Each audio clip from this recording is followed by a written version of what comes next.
Innovic Médico les saluda para hablar de un tema de suma importancia como es el proceso de inflamación aguda. Como concepto tenemos que la inflamación son un conjunto de reacciones vascular y celular que se activan mediante factores solubles producidos por diversas células o generados a partir de las proteínas plasmáticas y estas se van a activar produciendo una respuesta al estímulo inflamatorio. Los microbios, las células necróticas e incluso la hipoxia puede activar la elaboración de los mediadores de la inflamación, provocando así una respuesta inflamatoria. Estos mediadores inician y amplifican la respuesta inflamatoria y condiciona el patrón, la intensidad y el tipo de manifestaciones clínicas sobre las patologías. La inflamación puede ser aguda o crónica en función de la naturaleza del estímulo y la eficacia de la relación inicial para eliminar el estímulo o los tejidos lesionados. La inflamación aguda se inicia de forma rápida en minutos y dura poco, unas horas o pocos días. Se caracteriza sobre todo por la exudación de líquidos y proteínas plasmáticas, que lo podemos ver como presencia de edema, y la emigración de leucocitos sobre neutrófilos llamados también polimorfonucleares neutrofílicos. Cuando la inflamación aguda consigue eliminar con éxito a los responsables del daño, la reacción desaparece, pero cuando la respuesta no consigue eliminar, se puede evolucionar a una fase crónica. La inflamación termina cuando se elimina al agente responsable de daño. La reacción se resuelve con rapidez cuando los mediadores se degradan y dispersan, porque la vida de los leucocitos en los tejidos es corta. Además, se activan mediante mecanismos antiinflamatorios que tratan de controlar la respuesta y evitar que ocasione lesiones excesivas. La respuesta inflamatoria se entremezcla de forma estrecha con el proceso de reaparición. Al mismo tiempo, conforme se dé la inflamación, esta se distribuye, se diluye y se trata de aislar al agente lesivo que pone en marcha una serie de acontecimientos orientados al proceso de cicatrización del tejido lesionado. Esta puede resultar de manera lesiva en algunas situaciones y los mecanismos diseñados para distribuir a los invasores extraños y los tejidos necróticos tienen una capacidad intrínseca de lesionar los tejidos normales. La inflamación puede estar implicada en diversas enfermedades que no se consideran debidas de forma temprana a alteraciones de la respuesta del anfitrión. Por ejemplo, en caso de la inflamación crónica, se puede participar en la enfermedad de la arteriosclerosis, la diabetes tipo 2, los trastornos degenerativos como la enfermedad del Alzheimer o el cáncer. Reconociendo la variada capacidad lesiva de la inflamación, no se especifica si ésta ha llegado al término bastante melodramático asociado a un asesino silencioso, sino que la secuencia de los acontecimientos y mediadores de la inflamación aguda y su patrón morfológico son las principales características que pueden llegar a producir una inflamación crónica.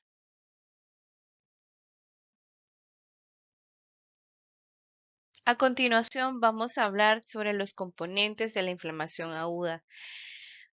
Primeramente tenemos que los componentes están presentes lo que son las alteraciones del calibre vascular que aumentan el flujo de la sangre a través de los microvasos como las arteriolas, que producen cambios estructurales en los microvasos que permiten la salida a la circulación de las proteínas plasmáticas y los leucocitos. También hay un proceso de migración de los leucocitos de la microcirculación, produciendo una acumulación de los mismos en el foco de lesión y una activación para eliminar al agente lesivo. Como había explicado anteriormente, La inflamación aguda es una respuesta rápida del anfitrión que sirve para hacer llegar leucocitos y proteínas plasmáticas como los anticuerpos al foco de infección o lesión tisular.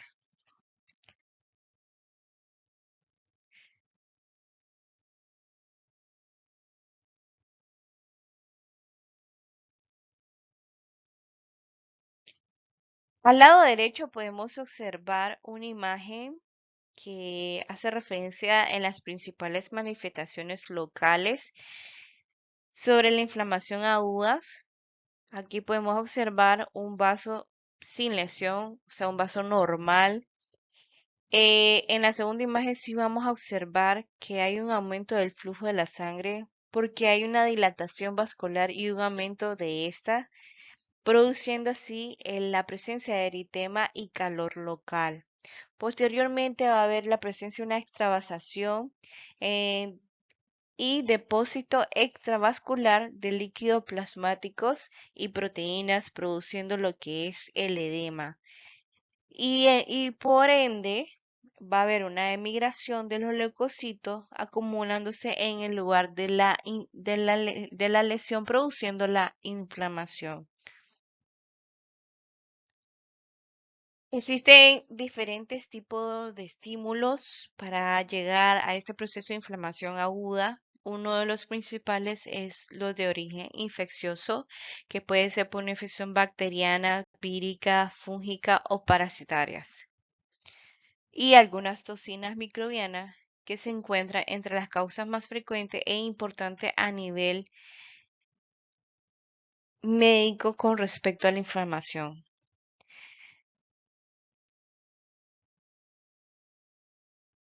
Dentro de los receptores más importantes para los productos microbianos se encuentran los receptores de la familia tipo señuelo, que se llaman así el señuelo TOL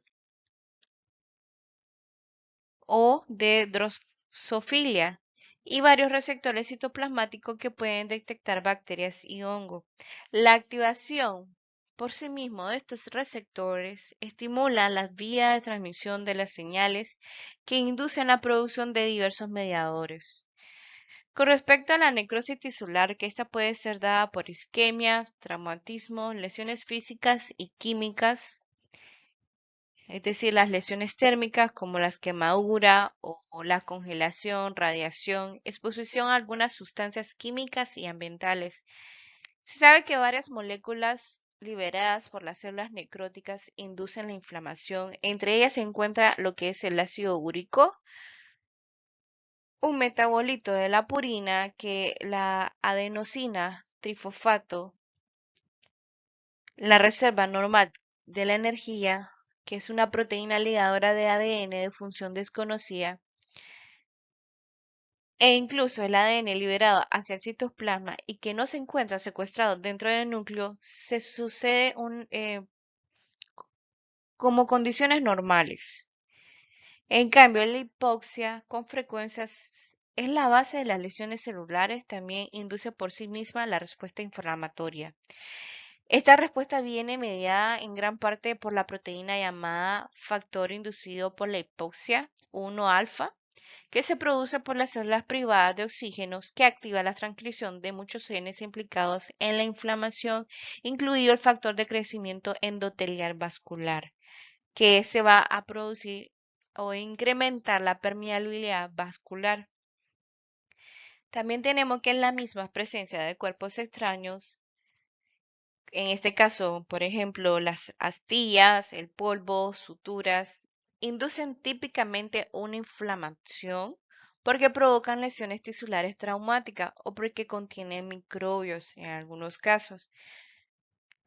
Con respecto a las reacciones inmunitarias, llamadas así reacciones de hipersensibilidad o algunas enfermedades inmunitarias, son reacciones en las que el sistema inmunitario en condiciones normales debería ser protector, pero se producen lesiones en los tejidos del mismo individuo.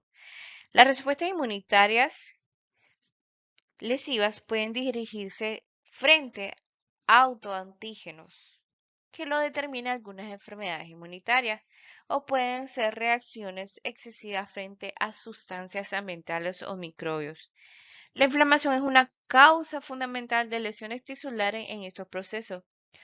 Como los estímulos para la respuesta inflamatoria, los tejidos propios no se pueden eliminar. Las reacciones autoinmunitarias suelen ser persistentes y causa trabajo curarlas.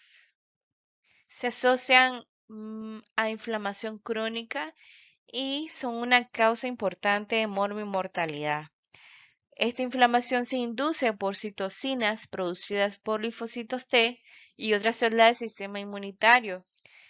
El término de enfermedad inflamatoria de mecanismo inmunitario se suele aplicar en este tipo de procesos. Todas las reacciones inflamatorias conservan las mismas características básicas, aunque distintos los estímulos pueden inducir unas reacciones con algunas características concretas.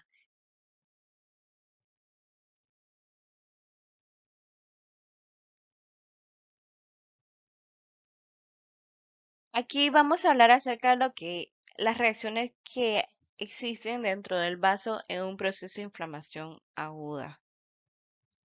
La inflamación, los vasos sufren una serie de cambios que tratan de maximizar la salida de las proteínas y las células circulantes de la circulación para llegar al foco de infección o de lesión. La salida de líquido, proteínas, células desde el sistema vascular al tejido intersticial o las cavidades corporales se llama exudación. El exudado es un líquido extravascular con una elevada concentración de proteínas que contiene restos celulares y muestra una elevada densidad específica. Su presencia indica un aumento de la permeabilidad normal de los pequeños vasos de la zona lesionada y por tanto produce una reacción inflamatoria. Todo lo contrario del transudado. El transudado es un líquido pobre de proteína pero que contiene sobre todo albúmina, con escasas, nulas células y con una densidad específica baja.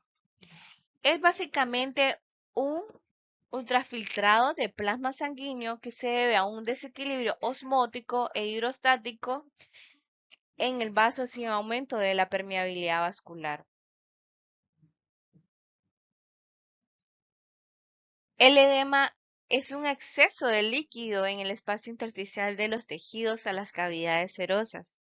Puede ser un exudado o un transudado.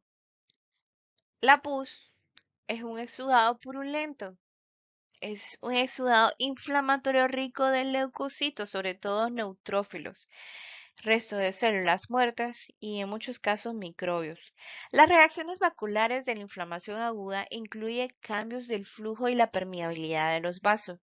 Existe también una proliferación vascular,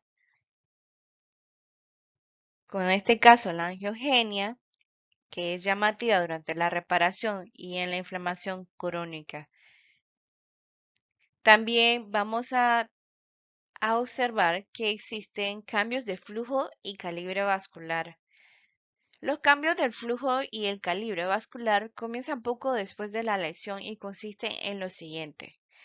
Va a haber presencia de vasodilatación precoz tras una constricción transitoria de las arteriolas a través de los mediadores como la histamina y el óxido nítrico.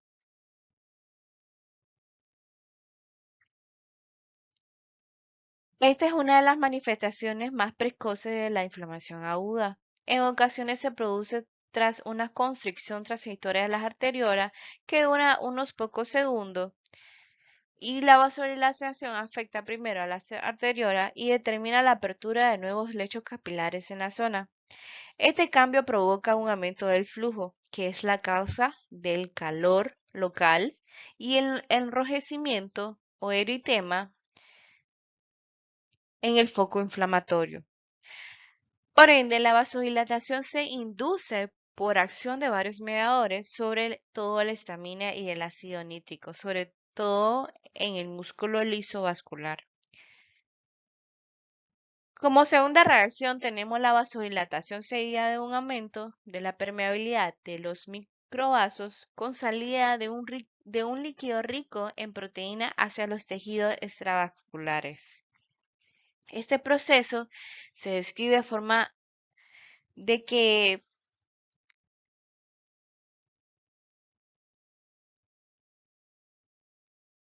la pérdida de líquido y el aumento del diámetro vascular condiciona un enlentecimiento del flujo de sangre, la concentración de eritrocitos en los vasos pequeños y un aumento de viscosidad en la sangre.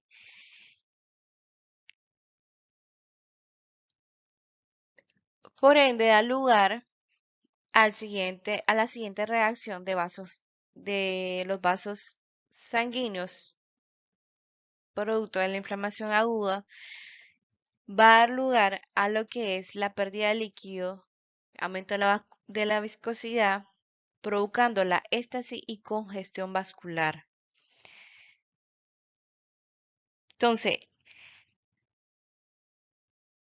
la concentración de eritrocitos en los vasos pequeños va a estar aumentada por la viscosidad de la sangre. Esos cambios condicionan la dilatación de los pequeños vasos, que están llenos de eritrocitos, que se desplazan con lentitud por un proceso ya conocido como éxtasis.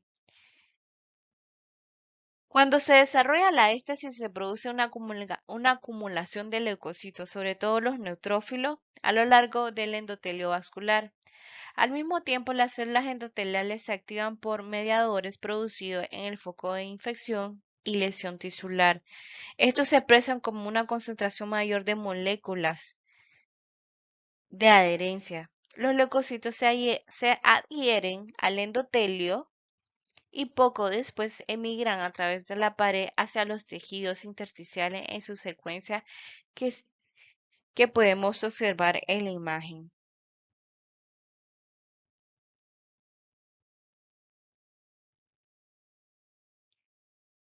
Ahora vamos a hablar sobre el aumento de la permeabilidad vascular. Una de las características de la inflamación aguda es el aumento de la permeabilidad vascular, que condiciona la salida de un exudado rico en proteínas hacia el tejido extravascular con formación de edema.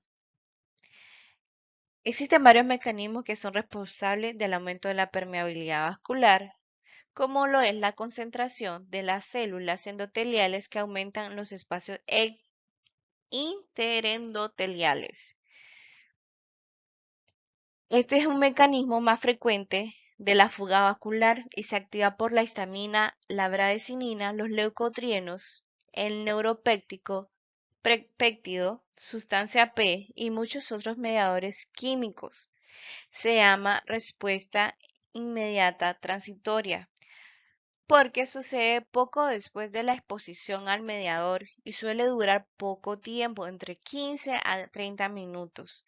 En algunos tipos de lesión leve, como por ejemplo las quemaduras, radiación X o ultravioleta y exposición a determinadas toxinas bacterianas, la fuga vascular se produce tras un retraso de 12 a 12 horas y dura varias horas e incluso días. Esa fuga tardía prolongada puede deberse a la concentración de células endoteliales o a una lesión endotelial leve. En el caso de las quemaduras solares, la aparición es tardía. Son un buen ejemplo de este tipo de fuga capilar. Fuga endotelial. Eh, En segundo lugar, tenemos las lesiones endoteliales que causan necrosis con desprendimiento de células endoteliales. Las células directas del endotelio se producen en varios tipos de lesiones como las quemaduras o por acción de microbios que actúan de forma directa sobre las células endoteliales. Los neutrófilos se adhieren al endotelio durante inflamación y esto puede ocasionar también lesiones de células endoteliales, amplificando así la reacción inflamatoria. En la mayor parte de los casos, la fuga empieza poco después de la agresión y persiste durante varias horas hasta los vasos dañados sufren trombosis o reparación del mismo. En tercer lugar, tenemos el aumento del transporte de los líquidos de las proteínas, llamado transcitosis, a través de la célula endotelial. Este proceso puede realizarse a través de canales que corresponden a vesículas no revestidas y vacuolas interconectadas, que se llama orgánulos vesículo vacuolares, muchos de los cuales se localizan cerca de las uniones intercelulares.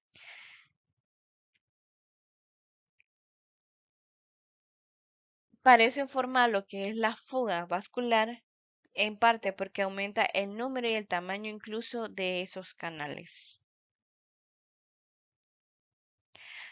Aunque estos mecanismos de aumento de permeabilidad vascular se describen por separado, todos posiblemente contribuyen en grados variables a la respuesta frente a la mayor parte de los estímulos.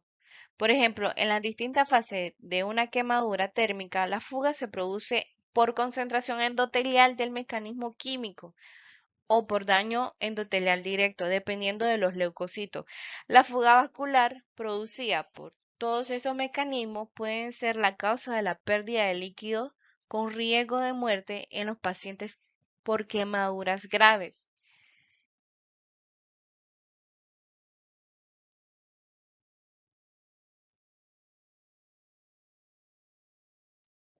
Aquí vamos a hablar acerca de las reacciones de los leucocitos ante la inflamación.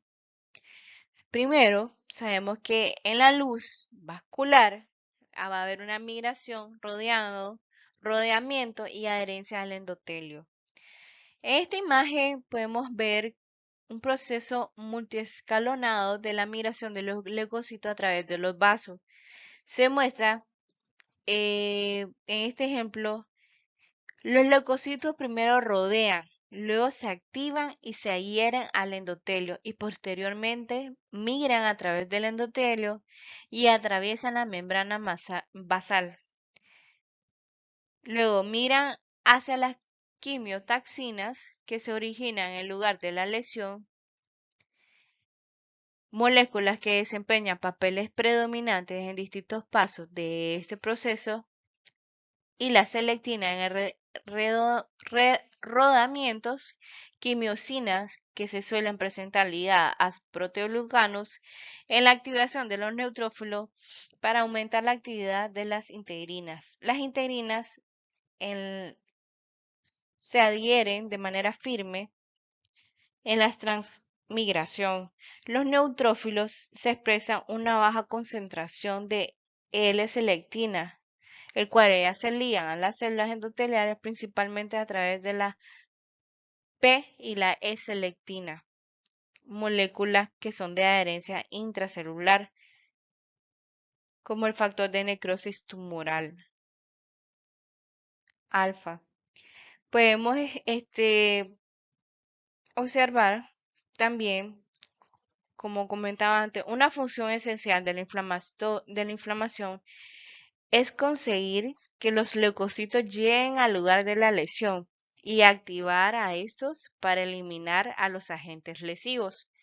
Los leucocitos más importantes en las reacciones inflamatorias típicas son los que realizan la fagocitosis, como los neutrófilos y los macrófagos. Estos leucocitos ingieren y destruyen las bacterias y otros microbios y por ende eliminan los tejidos necróticos y las sustancias externas.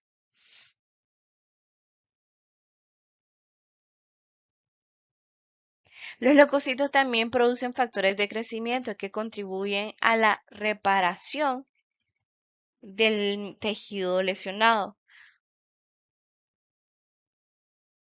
Un precio que se paga por la potencia defensiva de estos leucocitos es que cuando se activan de forma intensa pueden inducir lesiones tisulares y prolongar la inflamación, porque los productos de los leucocitos que destruyen a los microbios y los tejidos necróticos pueden ser de origen también de lesiones en los tejidos normales del anfitrión.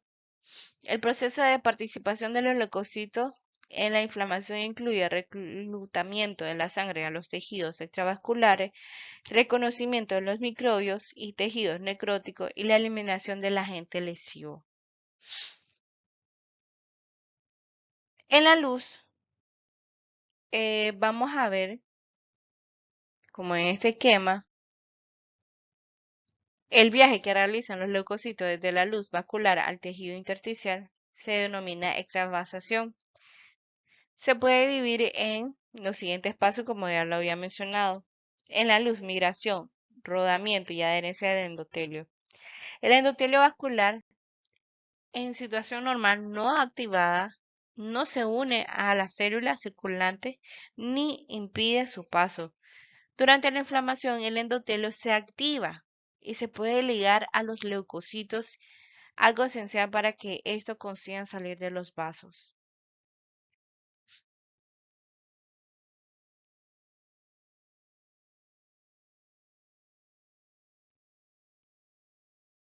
La adherencia de los leucocitos al endotelio en la sangre, que fluye con normalidad dentro de las vénulas, los eritrocitos se limitan a una columna axial central, desplazando los leucocitos hacia la pared del vaso.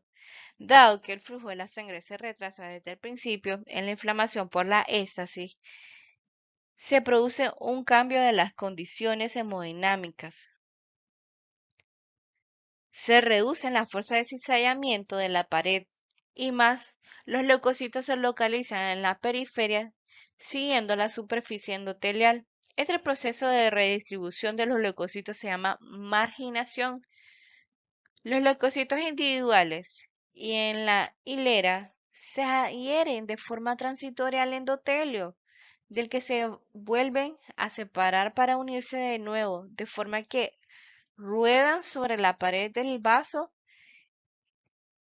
Y por último, las células se detienen en un punto al que adhieren con firmeza cuando se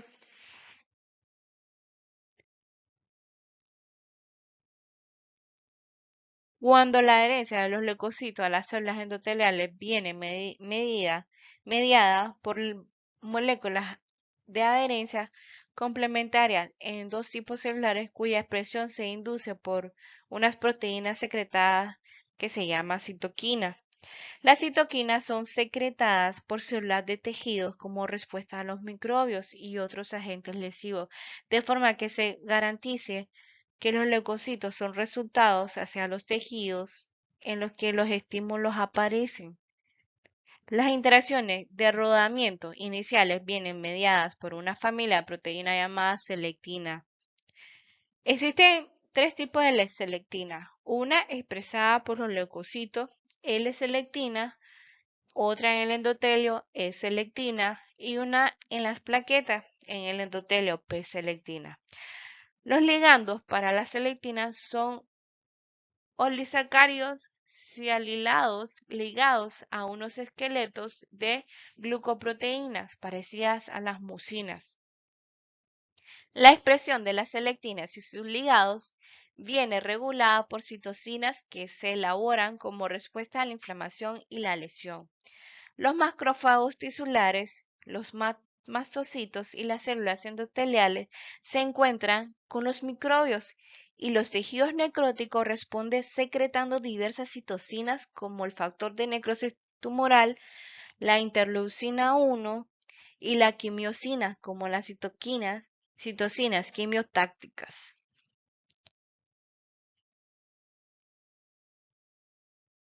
El factor de necrosis tumoral interleucina 1 actúa sobre las células endoteliales de las vénulas postcapilares e inducen la expresión coordinada de numerosas moléculas de adherencia.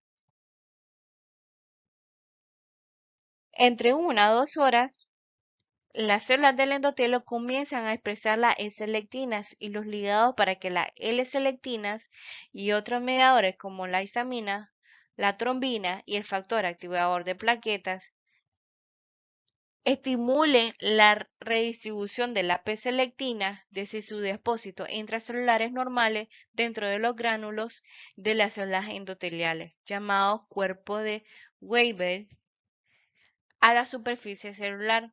Los leucocitos van a expresar posteriormente a la L-selectinas en las puntas de las microvellosidades y también expresan los ligandos para las selectinas E y P se pueden ligar a sus moléculas complementarias en las células endoteliales. Prácticamente se trata de tener de las interacciones baja afinidad con agotamiento rápido y se interrumpen con facilidad por la sangre que fluye. En consecuencia, los leucocitos ligados se unen y se separan y vuelven a unir, de forma que empiezan a rodear sobre la superficie endotelial.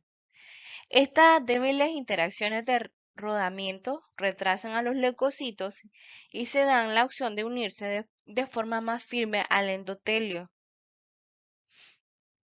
Las adherencias firmes vienen mediadas por una familia de proteínas heterodiméricas de la superficie del leucocito llamadas integrinas. El factor de necrosis tumoral e interleucina 1 inducen la expresión endotelial de los ligados para las integrinas, sobre todo la molécula de adherencia en las células vasculares. Posterior, la migración de los leucocitos a través del endotelio. En este paso, los leucocitos que migran a través del endotelio se conoce como proceso de migración o diapédesis. La transmigración de los leucocitos se produce fundamentalmente a través de las vénulas postcapilares. Las quimiosinas actúan sobre todo en los leucocitos adheridos y estimulan la migración de estas células a través de los espacios interendoteliales a favor del gradiente de concentración químico, es decir, hacia el foco de lesión o de infección en que están produciendo las quimiosinas. Varias moléculas de adherencia presentes en estas uniones intercelulares entre las células endoteliales van a participar en la migración de los leucocitos. Dentro de ellas se incluye lo que es el miembro de la superfamilia de los inmunoglobulinas llamada PECAN1 o molécula de adhesión a las células endoteliales de las plaquetas o el CD31 y varias moléculas de adherencia. Tras atravesar el endotelio, estas moléculas, los leucocitos perforan la membrana basal mediante la secreción de colagenasas y acción del tejido extravascular. Las células van a migrar hacia el gradiente quimiotáctico generados por lo que son las quimiosinas, produciendo así una acumulación a nivel extravascular en el tejido conectivo. Los leucocitos se adhieren a la matriz extracelular mediante la unión de las integrinas y el CD44 a las proteínas que están ahí en la matriz.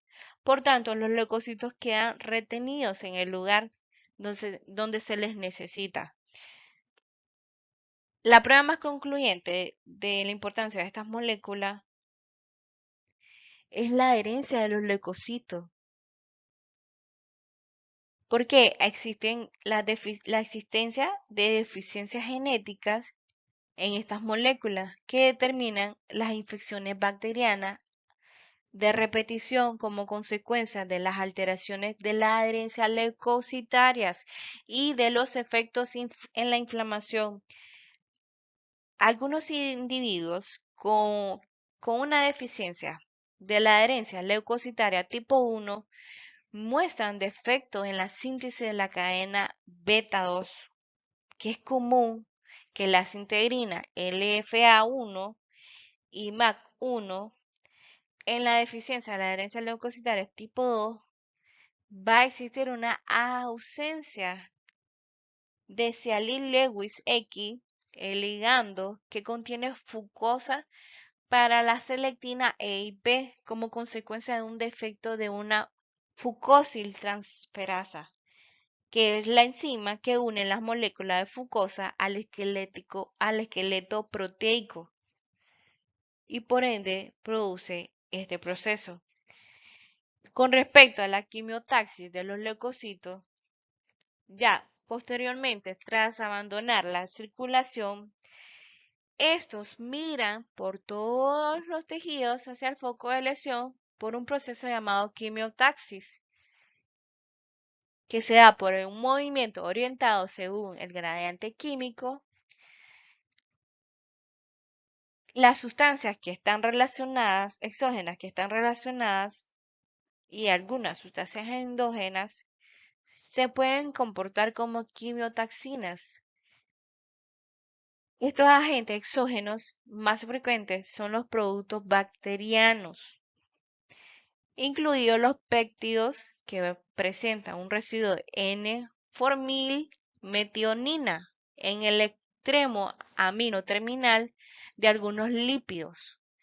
Las quimiotaxinas endógenas incluyen diversos mediadores químicos, como son las citoquinas, sobre todo la familia de las quimiosinas, la interleucina, ejemplo, la interleucina 8,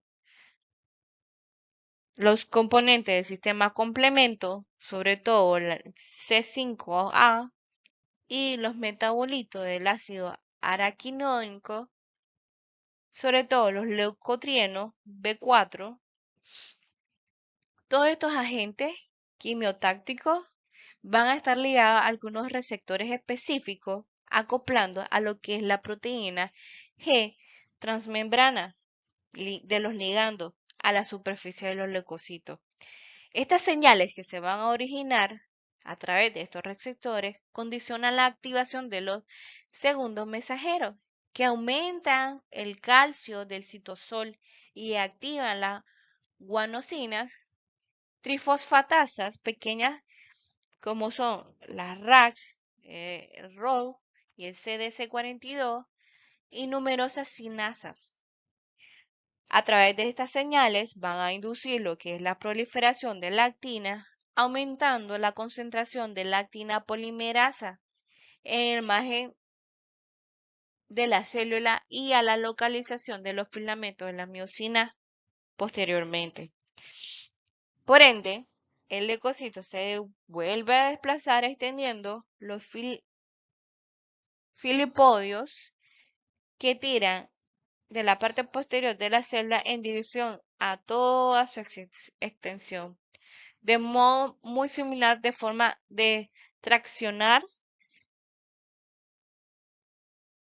las ruedas de un vehículo de tracción delantera. Es un ejemplo. Entonces, el resultado neto es que los leucocitos migran hacia el estímulo inflamatorio en dirección al gradiente quimiotaxinas producida a nivel local.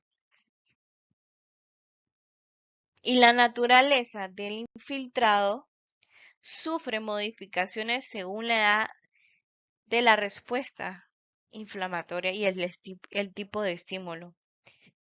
En algunas partes, la forma de inflamación aguda predominan los neutrófilos en el infiltrado inflamatorio durante las primeras 6 a 24 horas. En cambio, estas se sustituyen por monocitos en las primeras 24 a 48 horas.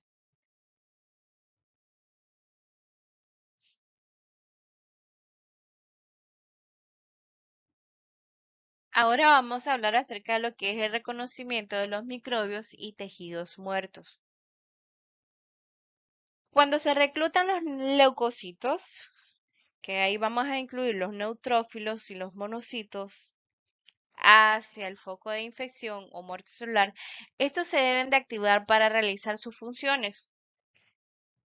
Esta respuesta de los leucocitos comprende dos series de acontecimientos secuenciales. Uno, reconocimiento de los agentes lesivos para activar a los leucocitos que inhiban y destruyan a los agentes dañinos y amplifiquen la respuesta inflamatoria a través de diferentes receptores como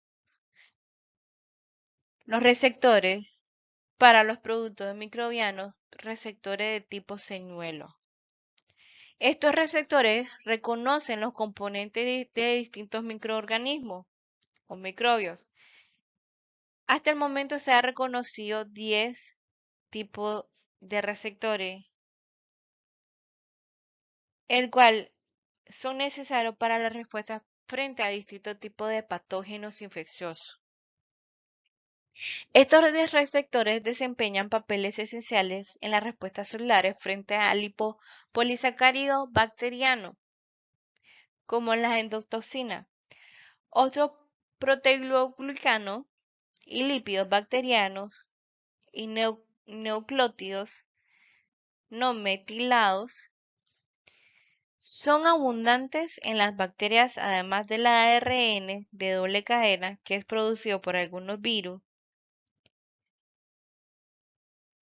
lo que se permite percibir los productos de microbios ingeridos y extracelulares. Estos receptores funcionan mediante sinasas asociadas a un receptor para estimular la producción de sustancias microbianas y citocinas por los leucocitos. En el caso de los receptores acoplados a la proteína G presente en los neutrófilos y macrófagos, muchos de los leucocitos reconocen péptidobacterianos cortos que contienen residuos de N-formilmetionil, dado que todas esas proteínas bacterianas y pocas proteínas solo son sintetizadas dentro de las mitocondrias. Estas comienzan con N-formilmetionina. Este receptor permite que los neutrófilos detecten las proteínas bacterianas y respondan ante el estímulo de estas.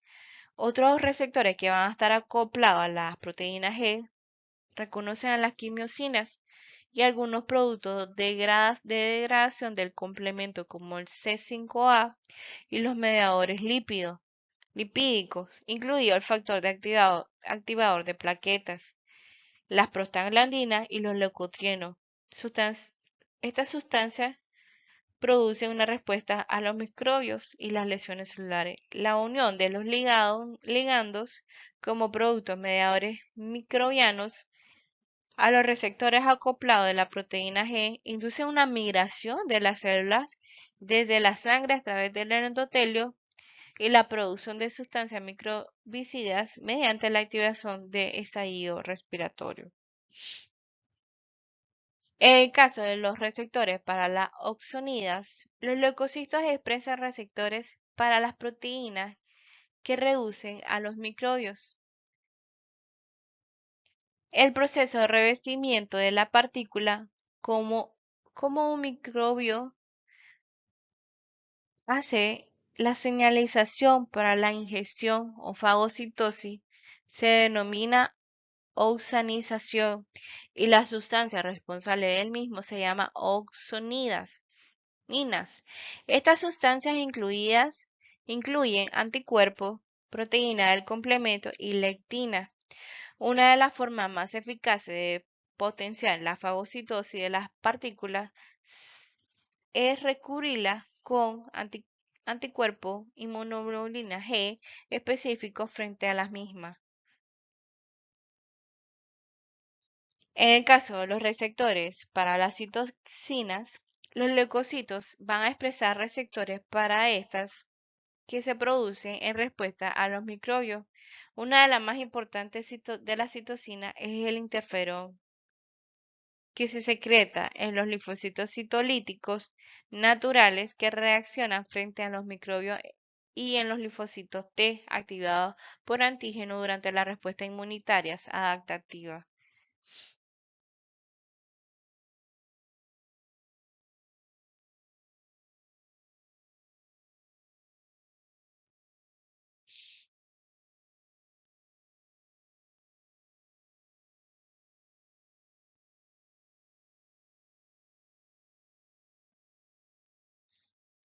Aquí vamos a observar esta imagen que son algunos de los receptores de los leucocitos y su respuesta ante los estímulos. Los distintos tipos de receptores de la superficie celular reconocen distintos estímulos. Los receptores inician respuestas implicadas en las funciones de los leucocitos. Solo muestra cómo algunos receptores eh, van a actuar en las paredes vasculares o en las paredes de algunas células. En este caso va a haber un reconocimiento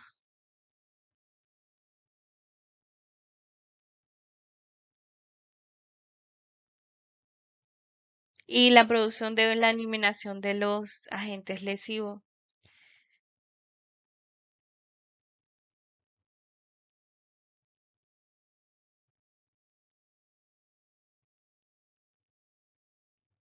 Es lo que explicaba ya anteriormente. Si pueden observar cuáles son los receptores que se van a unir, cómo va a responder, va a haber la respuesta celular y los resultados funcionales finales a través de diferentes estímulos quimioprofilácticos para que se dé todo el proceso de la inflamación, como lo explicaba ya anteriormente. En este esquema vamos a hablar sobre lo que es la eliminación de los agentes lesivos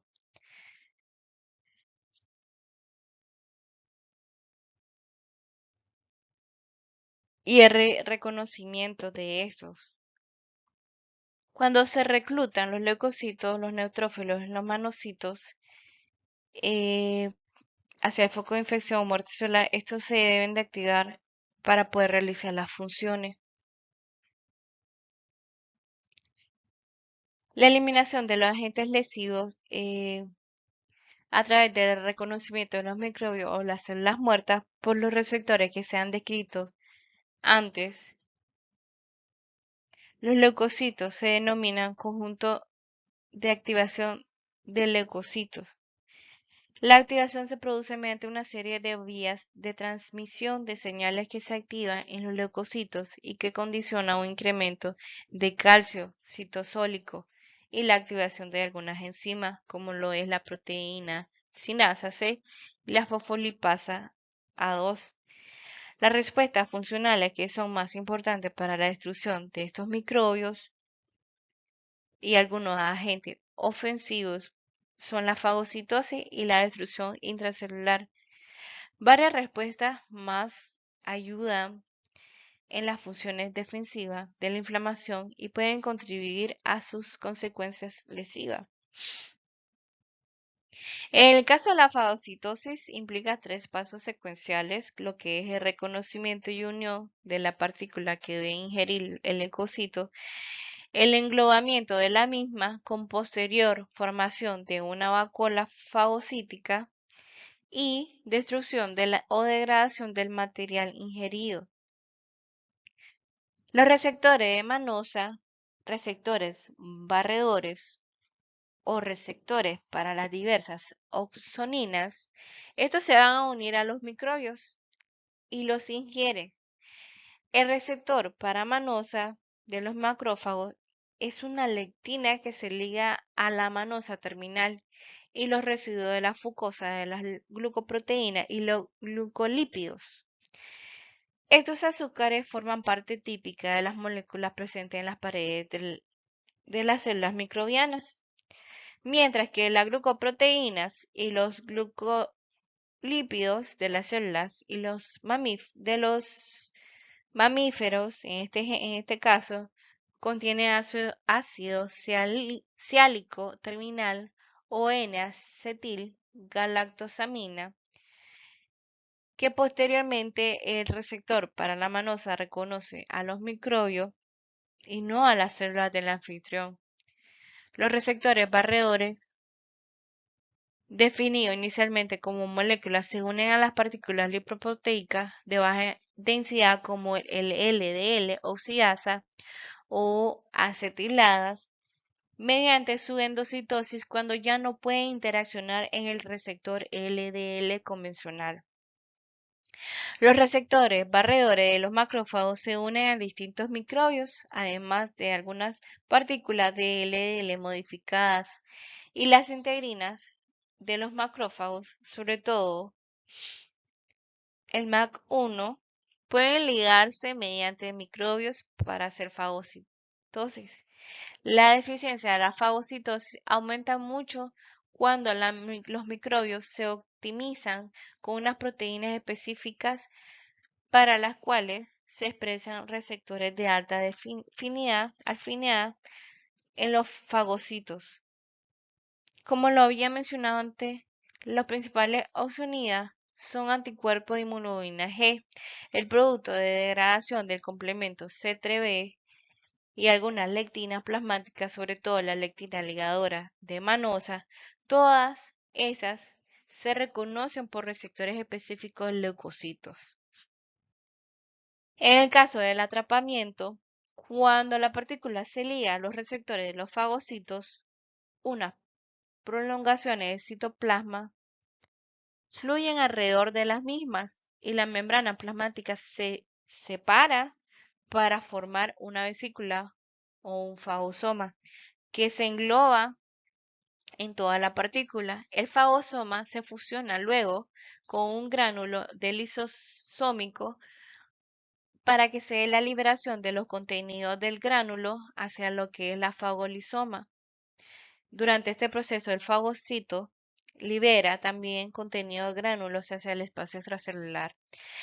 El proceso de fagocitosis es muy complejo e implica una serie de integración de señales inducidas por algunos receptores para conseguir el remodelamiento de la membrana y los cambios del citoesqueleto. La fagocitosis depende de la polimerización de los filamentos de actina. No resulta sorprendente, pero muchas señales que activan la fagocitosis son implicadas en la quimiotaxis. Todo lo contrario de la pinocitosis en medio del líquido y la endocitosis mediada por receptores de partículas pequeñas que implican la internalización de las vesículas y hendiduras revestidas por la clatrina y no depende del citoesquelético de actina. Por ende, en la destrucción y la degradación, que es el último paso final en la eliminación de los agentes infecciosos o de las células necróticas, es la distribución y la degradación de los neutrófilos y los macrófagos, que se da tras la activación de la fagocitosis. Por medio de los fagocitos, la destrucción de estos microbios va a conducir sobre todo gracias a la especie reactiva del oxígeno, llamadas también como intermediadores reactivos del oxígeno, y las especies reactivas del nitrógeno, que éstas derivan principalmente de la generación de ERO, que se debe al rápido ensamblaje y la activación de una oxidasa multicomponente, llamada también fagocitooxidasa, que se oxida a nicotinamida adenina de dinucleótido fosfato reducido y durante este proceso se reduce el oxígeno a un anión superóxido. En el caso de los neutrófilos, esta rápida reacción oxidativa se activa por señales activadoras, acompañada a la fagocitosis y por ende dar lugar al llamado estallido respiratorio. El fagocito se oxida. Este es un complejo enzimático constituido por al menos 7 proteínas. En algunos neutrófilos existen distintos componentes de la enzima que se localizan en la membrana plasmática y citoplasmática. Va a dar una respuesta a estímulos activadores. Los componentes citosólicos de la proteína se translocan a la membrana fagosoma, donde se ensamblan y dan lugar al complejo enzimático funcional, donde las sustancias que son ingeridas se segregan y los propios órganos, los celulares, quedan protegidos de los efectos dañinos. Entonces, el oxígeno se va a convertir en peróxido de hidrógeno, sobre todo mediante la dismutación espontánea.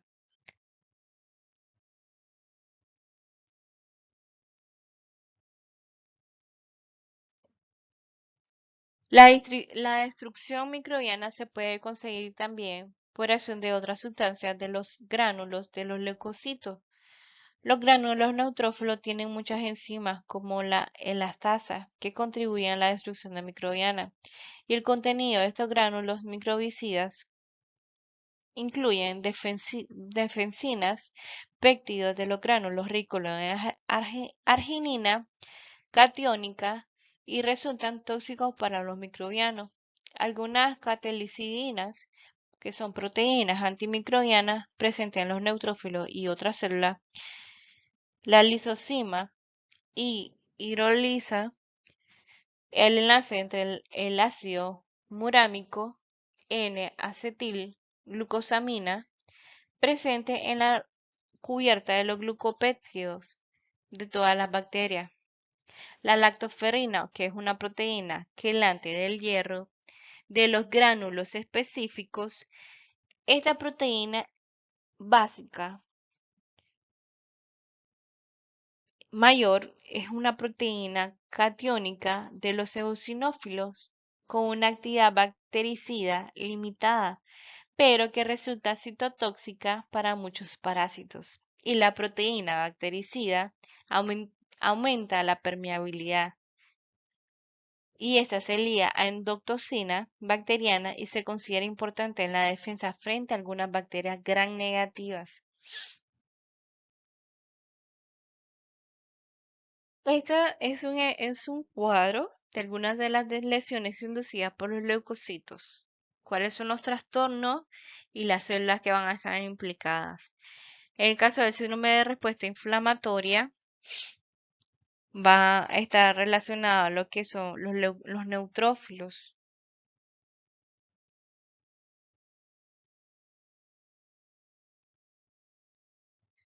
Cuando, a ver, voy a poner un ejemplo. Los leucocitos son importantes ya que detectan las lesiones que hay a nivel de las células normales y algunos tejidos en distintas circunstancias. Sabemos que eh, como parte de la defensa normal frente a los microbios infecciosos, durante el cual los tejidos adyacentes sufren daños colaterales, en algunas infecciones que resultan difíciles de erradicar, como la tuberculosis y algunos procesos víricos, la respuesta prolongada del anfitrión contribuye más aún a la patología de que del propio microbio. Por ende, la respuesta inflamatoria se dirige por error contra los propios tejidos del anfitrión, como sucede en algunas enfermedades inmunitarias. Cuando el anfitrión reacciona de forma exagerada frente a algunas sustancias ambientales normalmente no lesivas, sucede en las enfermedades alérgicas, incluida el asma. Aquí también tenemos lo que son rechazo agudo de trasplante, inducido por los que son los linfocitos, algunos anticuerpos y los complementos. El asma, inducida por los eosinófilos, algunos anticuerpos de hemoglobina E, la glomerulonefritis, inducida por los neutrófilos, monocitos y algunos anticuerpos y complementos, el shock séptico, inducido por citocina, y en un acceso pulmonar, inducido por neutrófilos y bacterias. En todas las situaciones, los mecanismos mediante los cuales los leucocitos provocan daños a los tejidos normales son iguales que los implicados en la defensa antimicrobiana. Cuando se activan estos leucocitos, sus mecanismos efectores no diferencian entre el anfitrión y el responsable de la defensa. Durante esta activación y la fagocitosis, los neutrófilos y los macrófagos liberan sustancias microbicidas y otro tipo no solo dentro de la sosoma, sino también hacia el espacio extracelular. Los más importantes de estas sustancias son las enzimas lisosómicas presentes en los gránulos y las especies reactivas del oxígeno y el nitrógeno.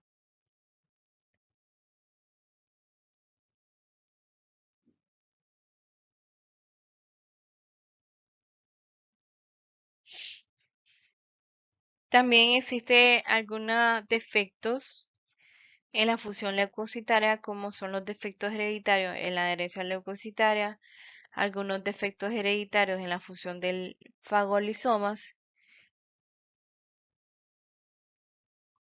y algunos defectos hereditarios en la actividad microbiana. La importancia de los mecanismos bactericidas depende del oxígeno,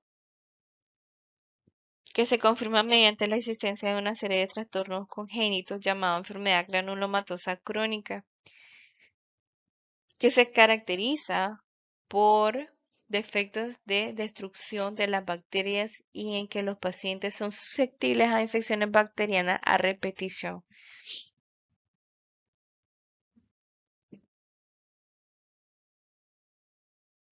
Por último, tenemos la finalización de la respuesta inflamatoria aguda. Como había mencionado, se va a dar por los productos microbianos o algunas otras citoquinas o toxinas responsables de esta inflamación. Va a haber una activación de los macrófagos y de algunas otras células, que pueden ser los leucocitos, los eosinófilos, ¿ya? Va a activar lo que es el factor de necrosis tumoral, la interleucina 1. Va a dar lugar a efectos locales o sistémicos. Entre los locales vamos a observar una lesión a nivel vascular, del endotelio vascular, eh, que vamos a tener el aumento de la expresión de las moléculas de adherencia leucocitarias, una producción de la interleucina 1, quimiosinas, aumento de la actividad procoagulante y disminución de la actividad anticoagulante. En cambio, los leucocitos va a haber una activación y producción de citocinas. Y los fibroblastos va a haber una proliferación de estos y aumento de la síntesis de colágeno. En el caso del endotelio vascular y los leucocitos van a dar origen a un proceso llamado inflamación y los fibroblastos al proceso de reparación. Y en caso de los efectos sistémicos, el paciente puede encontrarse con presencia de fiebre, leucocitos siguen los valores de laboratorio, aumento de las proteínas en la fase aguda, disminución del apetito y aumento del sueño, y por ende va a dar lugar a manifestaciones sistemáticas de la inflamación, que también vamos a encontrar estos signos y síntomas. Cabe suponer que este sistema de defensa del anfitrión, tan potente como es la capacidad inherente de provocar lesiones tisulares, necesita unos controles estrechos para reducir este daño. La inflamación disminuye sencillamente porque los mediadores inflamatorios se producen en brotes rápidos solo mientras persista el estímulo, porque su semivida es corta y porque se degradan tras su liberación. La semivida de los neutrófilos en los tejidos también es corta y mueren mediante apoptosis a las pocas horas de salir de la sangre. Además, conforme se desarrolla la inflamación, el mismo proceso activa una serie de señales de interrupción que al final la terminan. Estos mecanismos de determinación se activan e incluyen un cambio de tipo de metabolitos de ácido araquidónico elaborados que van a pasar de los leucotrienos proinflamatorios a las lipoxinas antiinflamatorias. La liberación de estas citocinas antiinflamatorias como el factor de crecimiento transformante beta o la interleucina 10, los macrófagos y otras células, estos van a producir que algunos mediadores lípicos antiinflamatorios llamados resolvinas y protectinas, originados en los ácidos grasos poliinsaturados o impulsados neurales, van a inhibir lo que es la producción del factor de necrosis tumoral en algunos macrófagos. Tenemos que existen también acciones de algunos principales mediadores de inflamación, como son los mediadores derivados de algunas células como la histamina, serotonina, prostaglandina, leucotrieno, factor activador de plaqueta, especie reactiva de oxígeno, el óxido nítrico, las citoxinas, las quimiosinas, que van a producir una serie de acciones en las células, provocando así cambios como vasodilatación, destrucción de los microbios, relajación del músculo liso, activación endotelial local o quimiotaxis de la activación de los leucocitos. También existen otros mediadores de origen celular como las aminas vasoactivas, la histamina, la serotonina.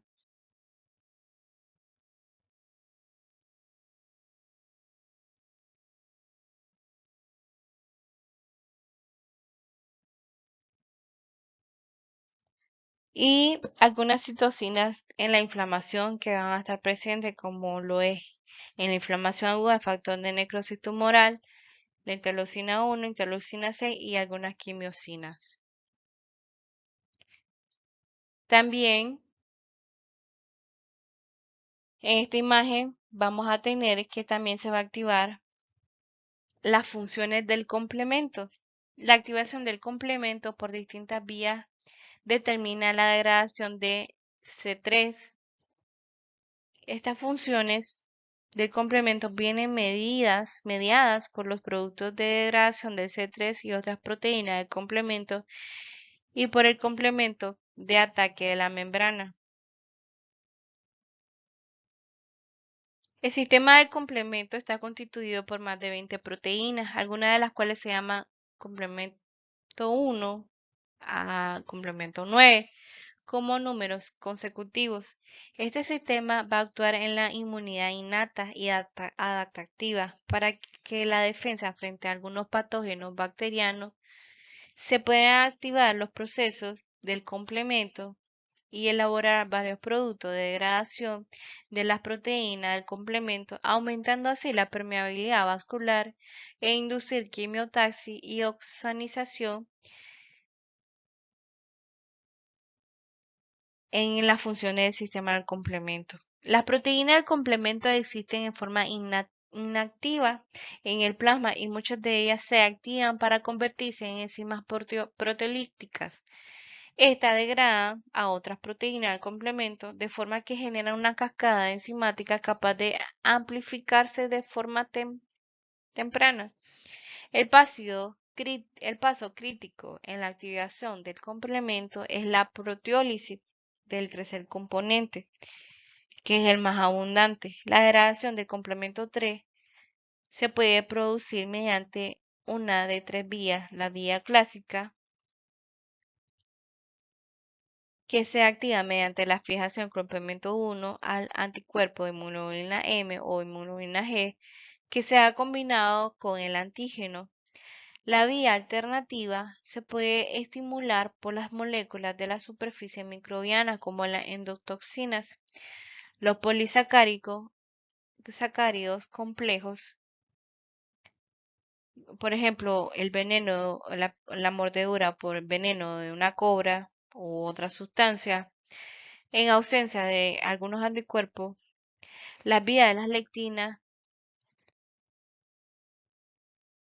son ligadoras de Manosa. Estas se van a unir a los hidratos de carbono de los microbios y activar de forma directa al complemento 1. Sea cual sea la vía implicada en estos primeros pasos de la activación del complemento, estas culminan con la formación de una enzima activada llamada C3 convertasa, que rompe en dos fragmentos con actividad funcional distinta: complemento C3A y complemento C3B.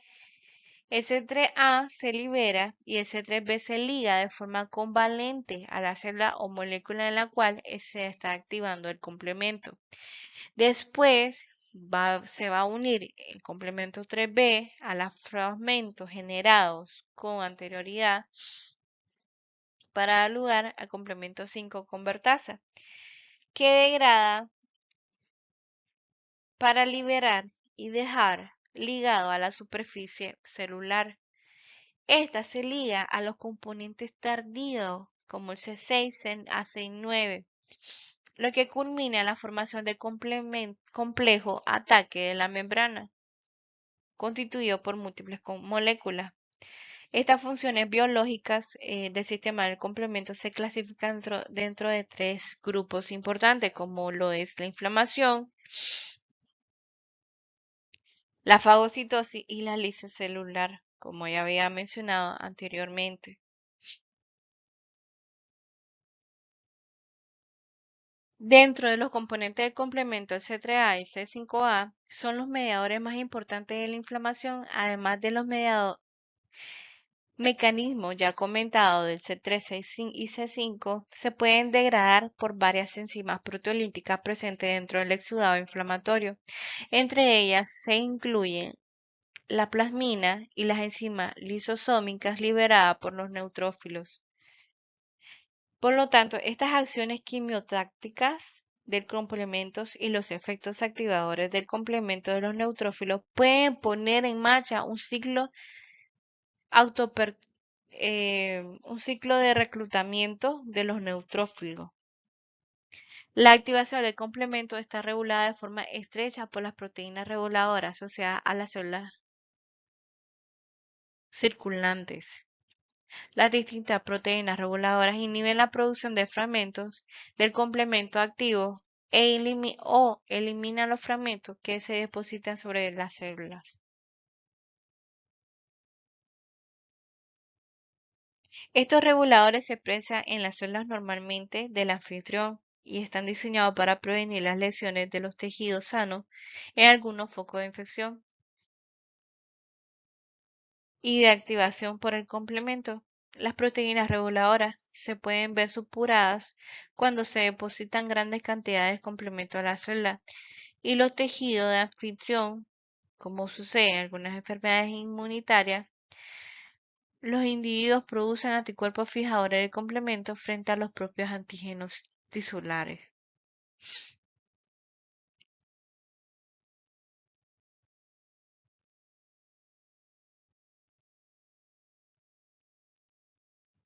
Y por último,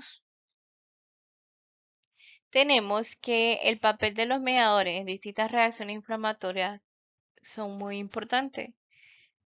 En el papel de la inflamación tenemos que va a haber vasodilatación, aumento de la permeabilidad vascular, quimiotaxis, reclutamiento y activación de los leucocitos, fiebre, dolor, lesión tisular. Esto va a estar dado por una cadena de mediadores y cada uno va a estar relacionado con diferentes tipos de eh, prostaglandina, ácido nítrico, histamina, complementos C3A, C5A, que mediante la liberación de algunas aminas vasoactivas los manocitos, la bradecinina, las quimiosinas, la interleucina 1, factor de necrosis, todos estos son encargados de que se dé la evolución de inflamación aguda. Aunque, como cabe esperar, muchas variables pueden modificar el proceso básico de la inflamación, incluida la intensidad, la naturaleza de la lesión, la localización, el tejido afectado y la capacidad de la respuesta del anfitrión. Sobre todas las reacciones inflamatorias agudas pueden evolucionar a una de las siguientes tres formas: lo que es la resolución completa, la cicatrización y sustitución por el tejido conectivo, ocasionar una fibrosis, la progresión de la respuesta inflamatoria aguda a progresión crónica.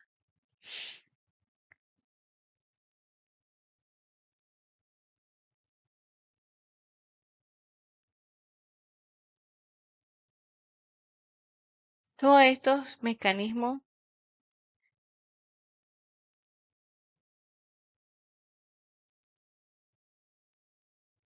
van a producirse tras la inflamación aguda